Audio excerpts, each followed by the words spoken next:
शांति। आज की मुरली को शुरू करने से पहले हम इस बात पर ध्यान देंगे। बाबा ने कहा कि क्योंकि स्व उन्नति का समय ज़्यादा नहीं रहा है, इसीलिए अपने आप को चेक करो और चेंज करो। इस समय का परिवर्तन बहुत काल के परिवर्तन वाली गोल्डन दुनिया के अधिकारी बनाएगा। यह इशारा बाप दादा ने पहले भी दिया है। तो आप देखेंगे कि हर एक अव्यक्त मुरली का लक्ष्य क्या है कि वो हमें स्व उन्नति की ओर ले जाती है और वो हमें कुछ चेकिंग करने के लिए कहती है और कुछ चेंज करने के लिए कहती है। इसके लिए बाबा हमें अलग अलग फ्रेमवर्क डेली बताते हैं। आज बाबा ने जो फ्रेमवर्क बताया है वो है हंस का, हंस बुद्धि का, हंस वृत्ति का, हंस दृष्टि और मुख का। तो ये बहुत ही सिंबल्स का काफ़ी गहरा यूज है इस मुरली में कि कैसे हंस इस बात का प्रतीक है कि वो दिव्य बुद्धि, दिव्य वृत्ति, दृष्टि और मुख हमारे बनाता है। आपने देखा होगा कि ज्ञान की देवी सरस्वती, उन्हें हंस वाहिनी भी कहते हैं। हंस पे विराजमान दिखाते हैं। इट मीन्स जब हमारी बुद्धि हंस जैसी हो जाती है, उसके आधार पे हम अपने जीवन में चलते हैं, तो हम ज्ञान की देवी या ज्ञान के देवता बन सकते हैं। इसीलिए ज्ञानदायिनी वीणा वादिनी हंस वाहिनी ये गायन है। तो आज बाबा ने बताया है कि होली हंस बुद्धि बनने से क्या लाभ है, होली हंस वृत्ति कैसे बनाएं, होली हंस दृष्टि कैसी होती है और होली हंस मुख का कर्तव्य क्या है। इन चारों बातों को बाबा ने विस्तार में बताया है। यही आज का हमारा मेन फ्रेमवर्क है जिस पे हम ध्यान देंगे। काफ़ी डीप मुरली है, इंटरेस्टिंग मुरली है, इसमें काफ़ी गहरी बातें हैं, इसलिए बहुत ध्यान से सुनना है। ओम शांति। आज बाप दादा सर्व होली हंसों की सभा देख रहे हैं। यह साधारण सभा नहीं है, लेकिन रूहानी होली हंसों की सभा है। बाप दादा हर एक होली हंस को देख रहे हैं कि सभी कहाँ तक होली हंस बने हैं। हंस की विशेषता अच्छी तरह से जानते हो?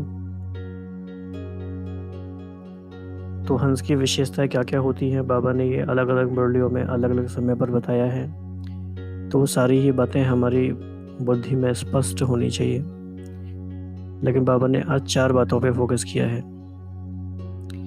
तो इन चारों का डिटेल हम देखेंगे और दिन भर हमें यही चिंतन में रहना है, इसी स्मृति में रहना है कि मैं होली हंस बुद्धि वाली आत्मा हूँ, मेरी वृत्ति होली हंस की है, मेरी दृष्टि भी होली हंस की है और मेरा मुख भी होली हंस का है। जितना गहरे गहरे से स्वमान में जाएंगे तो हमारी दृष्टि, वृत्ति, बुद्धि परिवर्तन हो जाएगा। तो बाबा ने सबसे पहले बुद्धि की बात करी। सबसे पहले हंस बुद्धि अर्थात सदा हर आत्मा के प्रति श्रेष्ठ और शुभ सोचने वाले। होली हंस अर्थात कंकड़ और रतन को अच्छी तरह परखने वाले और फिर धारण करने वाले। तो जब हम ये बात कहते हैं कि कंकड़ को और रतन को अलग करना है, परखना है, तो इसका मतलब क्या है?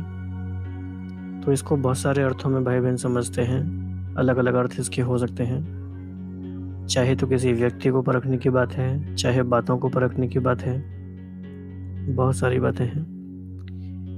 तो पहले हर आत्मा के भाव को परखने वाले और फिर धारण करने वाले।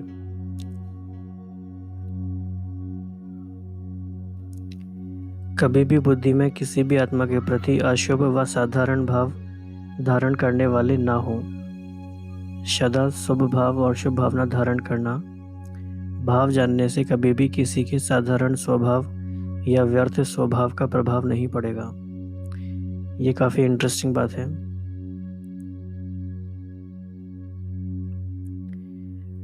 किसी का भी भाव जब हम जान जाते हैं कि किसी ने जैसा बोला, जैसा किया, वैसा क्यों किया, तो हम एटलीस्ट उसके प्रभाव से तो मुक्त हो जाएंगे।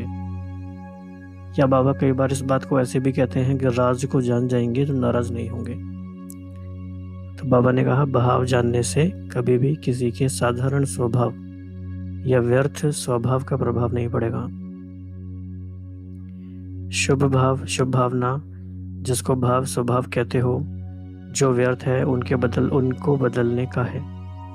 तो बाप दादा देख रहे हैं ऐसे हंस बुद्धि कहाँ तक बने हैं। तो आज ये चेकिंग का पहला मेन पॉइंट है कि बाबा ने जैसे ये बताया डिस्क्रिप्शन इसका, इसके आधार पर चेक करना है कि हम ऐसे हंस बुद्धि कहाँ तक बने हैं। कैसे हंस बुद्धि? कि किसी भी आत्मा का कैसा भी भाव है, अशुभ है, साधारण है, व्यर्थ है, उसका प्रभाव हमारे ऊपर ना पड़े। सेकंड बात है, ऐसे ही हंस वृत्ति अर्थात सदा हर आत्मा के प्रति श्रेष्ठ कल्याण की वृत्ति। हर आत्मा के अकल्याण की बातें सुनते देखते भी अकल्याण को कल्याण की वृत्ति से बदल लेना, इसको कहते हैं होली हंस वृत्ति। कितनी बड़ी बात है ये। अकल्याण की बातें सुनते देखते भी उसको कल्याण की वृत्ति से बदल देना, ये है होली हंस वृत्ति। तो अपने कल्याण की वृत्ति से औरों को भी बदल सकते हो, ये छोटी बात नहीं है, ये बहुत बड़ी बात है। ये इतनी पावरफुल वृत्ति हो कि हम अपनी वृत्ति से औरों को वृत्ति बदल दें। उनके अकल्याण की वृत्ति को अपने कल्याण की वृत्ति से बदल देना, ये है होली हंस का कर्तव्य। तो ये काफी अच्छे एक्सपेरिमेंट की बात है।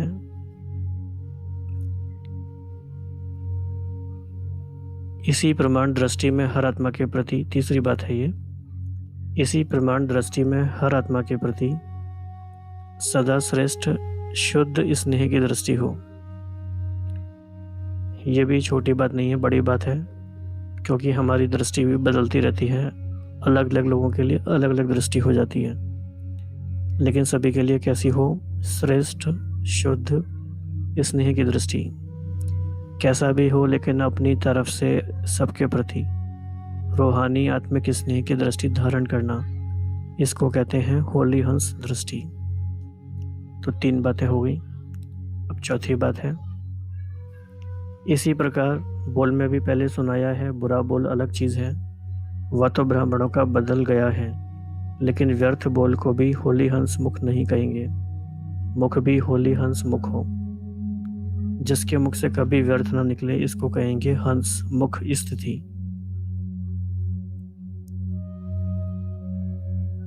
तो कभी भी व्यर्थ न निकले, कितनी श्रेष्ठ स्थिति है ये भी। तो होली हंस बुद्धि, वृत्ति, दृष्टि और मुख जब यह पवित्र अर्थात श्रेष्ठ बन जाते हैं, तो स्वतः ही होली हंस की स्थिति का प्रत्यक्ष प्रभाव दिखाई देता है।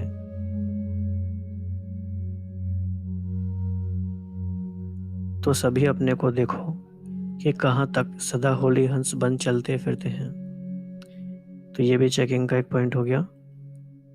चारों ही बातें, दृष्टि, वृत्ति, बोल और बुद्धि,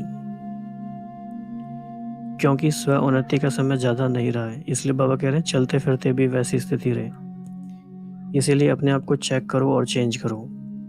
तो ये हमारा एक्शन आइटम है। एक्शन ये है, इस समय का परिवर्तन बहुत काल के परिवर्तन वाली गोल्डन दुनिया के अधिकारी बनाएगा। यह इशारा बाप दादा ने पहले भी दिया है। स्व की तरफ डबल अंडरलाइन से अटेंशन सभी का है। तो ये प्रश्न पूछा है बाबा ने, डबल अंडरलाइन से अटेंशन। थोड़े समय का अटेंशन है और बहुत काल के अटेंशन के फलस्वरूप श्रेष्ठ प्राप्ति की प्रारब्ध है।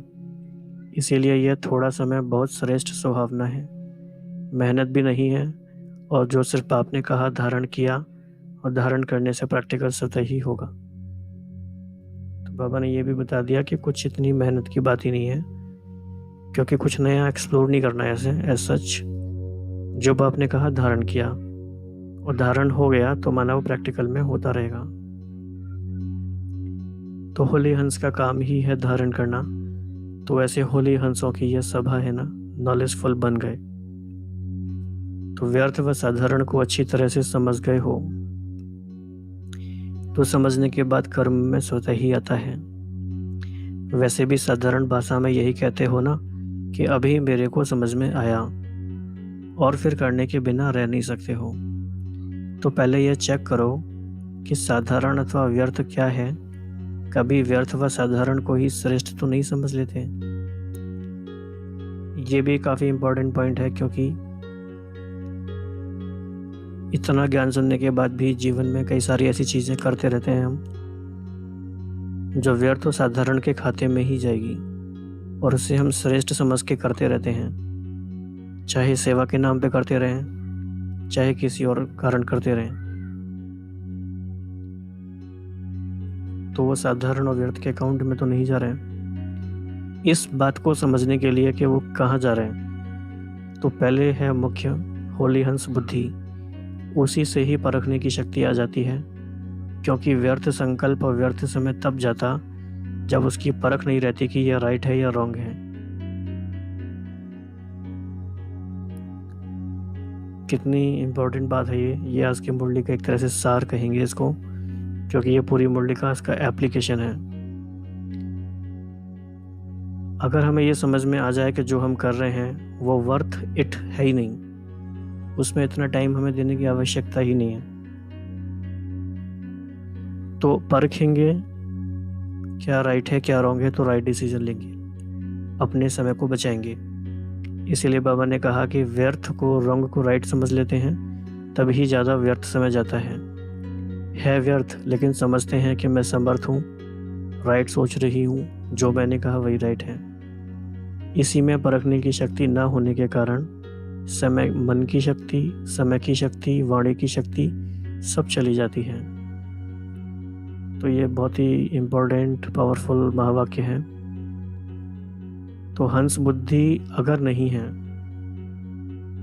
तो सिचुएशन को परख भी नहीं पाएंगे, समझ भी नहीं पाएंगे। तो 3 लॉस हुए, मन की शक्ति गई, संकल्प चलने लगेंगे, समय की शक्ति गई और वाणी की शक्ति गई। तो कितना बड़ा लॉस है। अगर हम हंस बुद्धि बन जाते हैं तो हमारी तीनों शक्तियां बच जाएंगी, समय बचेगा, संकल्प बचेंगे, वाणी की शक्ति भी बचेगी। तो ये कितनी इम्पोर्टेंट बात है। और दूसरे से मेहनत लेने का बोझ भी चढ़ता है। उसका कारण क्या है?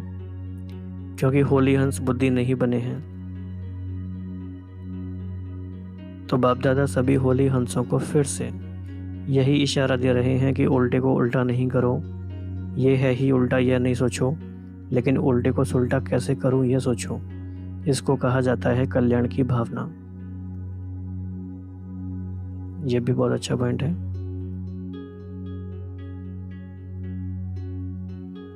श्रेष्ठ भाव शुभ भावना से अपने व्यर्थ भाव स्वभाव और दूसरे के भाव स्वभाव को परिवर्तन करने की विजय प्राप्त करेंगे। समझा? पहले स्व पर विजयी, फिर सर्व पर विजयी, फिर प्रकृति पर विजयी बनेंगे। ये तो बहुत ही बड़ी बात बाबा ने बताई। तो क्या रिजल्ट है सारी बातों का? स्व पर विजयी, फिर सर्व पर विजयी और फिर प्रकृति पर विजयी बनेंगे। यह तीनों विजय आपको विजय माला का मड़का बनाएगी।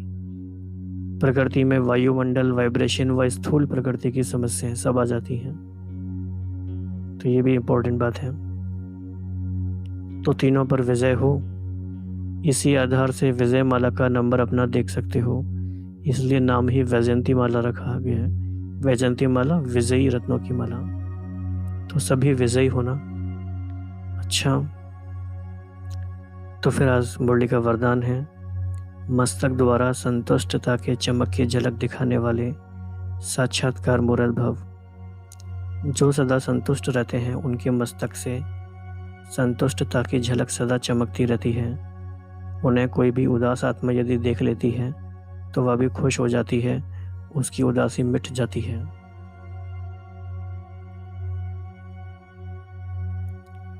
जिनके पास संतुष्टता की खुशी का खजाना है उनके पीछे स्वतः ही सब आकर्षित होते हैं। उनकी खुशी का चेहरा चैतन्य बोल्ड बन जाता है। जो अनेक आत्माओं को बनाने का परिचय देता है। तो ऐसे संतुष्ट रहने और सर्व को संतुष्ट करने वाली संतुष्ट मणियाँ बनो, जिससे अनेकों को साक्षात्कार हो। स्लोगन है, चोट लगाने वाले का काम है चोट लगाना और आपका काम है अपने को बचा लेना। तो बहुत ही प्यारी मुरली बाबा में बड़े प्यार से कितनी गहरी गहरी बातें कितने सरल तरीके से बताते हैं, कितने सारे एग्जाम्पल्स देके बताते हैं।